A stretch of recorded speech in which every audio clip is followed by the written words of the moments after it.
हमारे देश की माताओं बहनों को चाहिए कि कन्या भ्रूण हत्या वो हमारे देश से बंद हो जाए। दूसरी, दहेज की कुप्रथा हमारे देश से बंद हो जाए। लड़की वाले अपनी मर्जी से लड़के वालों को कुछ भी दें, बात अलग है। सहज मिला सो दूध सम, मांग लिया सो पानी, खेचा तानी खून सम, ये संतों की वाणी। करिया वर्मा आ अप्पू पड़ से, आ अप्पू पड़ से, आ अप्पू पड़ से। नहीं नहीं, लड़की के माँ बाप की अगर मर्जी हो दे दें राजी खुशी से, वो बात अलग है। पर अपनी मांग रखे, ये देना पड़ेगा, कार देनी पड़ेगी, फ्रिज देनी पड़ेगी, टीवी देना पड़ेगा, ये देना पड़ेगा, इतना कैश देना पड़ेगा। नहीं, लड़के वालों की मांग नहीं होनी चाहिए। लड़के वालों को ये सोचना चाहिए कि अगर हमारे पास भी 3 बेटियां होती और हम बेटी की शादी करने की सोचते और दूसरे लड़के वाले हमारे आगे इतनी रिक्वायरमेंट रखते तो हमारी क्या स्थिति होती, क्या हालत होती। ये सोचना चाहिए लड़के वालों को भी, और कन्या पक्ष वालों का ख्याल करना चाहिए, उदारता से व्यवहार करना चाहिए। समाज से ये कुरीतियां बंद होनी चाहिए, समाज में सुख शांति की स्थापना होनी चाहिए। बेटे को चाहिए अपने पिता के अनुकूल चले, अपने माँ बाप का दिल जीते, अपने माँ बाप के दिल में जगह बनाए, माँ बाप के वचनों का अनुसरण करे, अपने माँ बाप की खुशी का गला न घोंटे। भूलो भले बीजू बधु माँ बाप ने भूलशो नहीं, अगणित छे उपकार एना ए कदी विसरशो नहीं। धन खर्चता मळशे बधु पण माता पिता मळशे नहीं।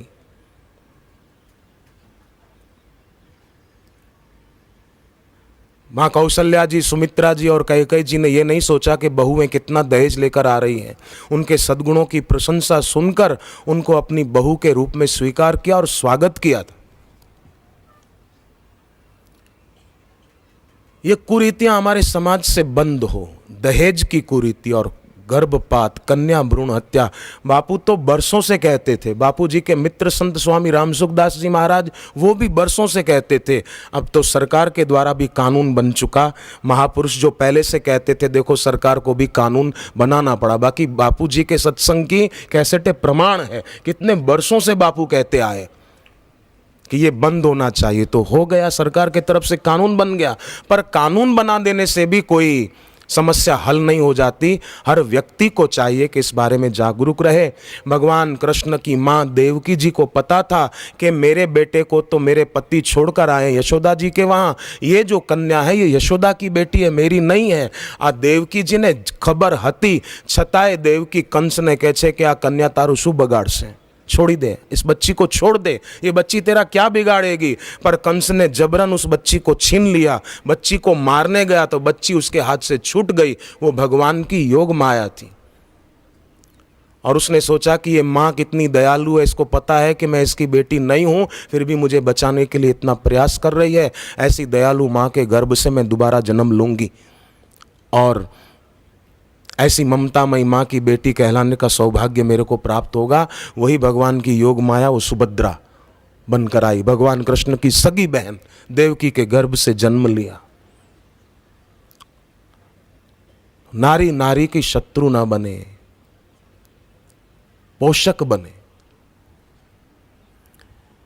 हिसार में एक माता ने मुझे बताया कि उसकी बहू साथ में थी, वो बहू की बेटी भी थी। सास ने बताया मेरे को, वृद्ध माता ने, कि ये मेरी बहू है ना, जब ये कन्या इसके गर्भ में थी तो ये एबॉर्शन कराने जा रही थी कि कन्या है, नहीं चाहिए। तो मैंने इसको डांटा, खबरदार ये पाप किया तो। कन्या अपने घर की लक्ष्मी होती है और तू उसको ऐसे गिराने जा रही है, ऐसा पाप, खबरदार किया तो। बापू जी के सत्संग से बोले मुझे सीख मिली हुई थी, मैंने अपनी बहू को डांटा, बोले तुझे नहीं संभालना हो इस बच्ची को तो मैं संभालूंगी, पर ऐसा पाप मत कर।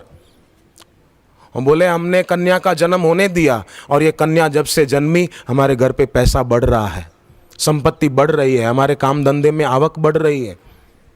ये कन्या तो लक्ष्मी का रूप बनकर आई। और तब वो बहू भी खुश होकर कह रही थी, हाँ बोले मेरी सास बिल्कुल सच कह रही है। अगर मेरी सास ने बापू जी का सत्संग नहीं सुना होता तो शायद हम वो पाप कर बैठते। धन्य है हमारे बापू जिन्होंने पहले ही सत्संग में ऐसी सीख दे रखी थी, जो मेरी सास ने मुझे पाप से बचाया। महापुरुषों का सत्संग कितना काम करता है, कितना जरूरी है सत्संग। और उस सत्संग का जो विरोध करे, सोचो वो कितने दुर्भाग्यवान होंगे। बहरीन छोटा सा मुस्लिम देश है, हमारा वहाँ प्रवचन था तो एक सेठ ने मुझे बताया, मैं रोज बापू का सत्संग टीवी पर सुनता हूँ और मेरी दोनों किडनियाँ खराब थी पहले, पर बापू जी के सत्संग में मैंने टीवी पर सुना कि पुनर्नवा का रस जो कोई पिए तो उसकी किडनी की कार्यक्षमता बढ़िया हो जाती है। मैंने पीना शुरू किया, मेरी दोनों किडनी बढ़िया हो गई, शुगर भी मिट गई, शुगर कंट्रोल में आ गई। अब मुझे इंसुलिन के इंजेक्शन भी नहीं लेने पड़ते और किडनी बढ़िया है। डायलिसिस के लिए पहले जाना पड़ता था, अब नहीं जाना पड़ता। सत्संग से कैसा लाभ हो गया उसको। बापूजी कभी कभी बीच में कोई स्वास्थ्य की बातें भी बता देते हैं कि समाज के लोग रोग मुक्त रहें। बापूजी कभी व्यसन मुक्ति की बात भी बताते हैं, हमारा देश व्यसन मुक्त रहे। बापूजी कभी ऐसे वचन भी सुनाते हैं कि हमारा राष्ट्र आर्थिक तंगी से भी मुक्त हो जाए, हमारा देश अर्थ संपन्न हो, हमारा देश धर्म संपन्न हो, हमारा देश काम संपन्न हो, माने शुभ संकल्प, ये भारत विश्व गुरु हो और हमारे भारत देश को मोक्ष मिले। किससे? व्यसनों से और फिल्मी दुनिया के दूषित प्रभाव से हमारे देश को, हमारे देश के जवानों को मोक्ष मिल जाए, मुक्ति मिल जाए इनसे।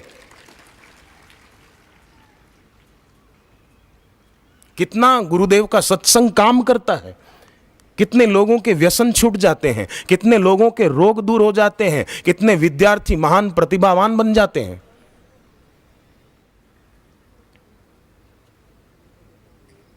लोगों को लाभ होता है, प्रत्यक्ष हाथ कंगन को आरसी क्या। मेरा खुद का जीवन कैसा था और बापूजी की शरण में आने से कितना बढ़िया हो गया।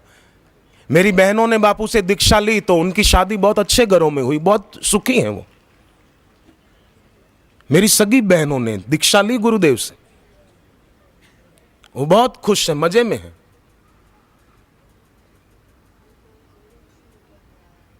मेरे छोटे भाई ने दीक्षा ली, बहुत अच्छी तरह, वो उसको भी कोई परेशानी नहीं। वो मेरे को बोलता है पैसे भेजूं, कुछ चाहिए, सेवा बताना मेरे को। मैंने कहा ठीक है, मैं बताता रहूंगा, एक दो बार बताई भी, आगे भी बताता रहूंगा।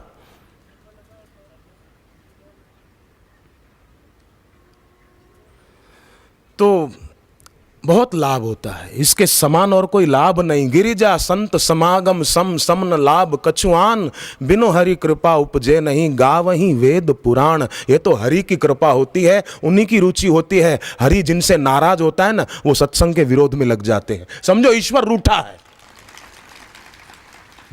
मोरे कहेऊ न संशय जाई, शिव जी कहते हैं विधि विपरीत भलाई नाई। हे सती, मैं कह रहा हूं फिर भी तेरा संशय नहीं जाता, लगता है विधाता तुझसे रूठा है। विधि विपरीत भलाई नाई, मोरे कहेऊ न संशय जाई।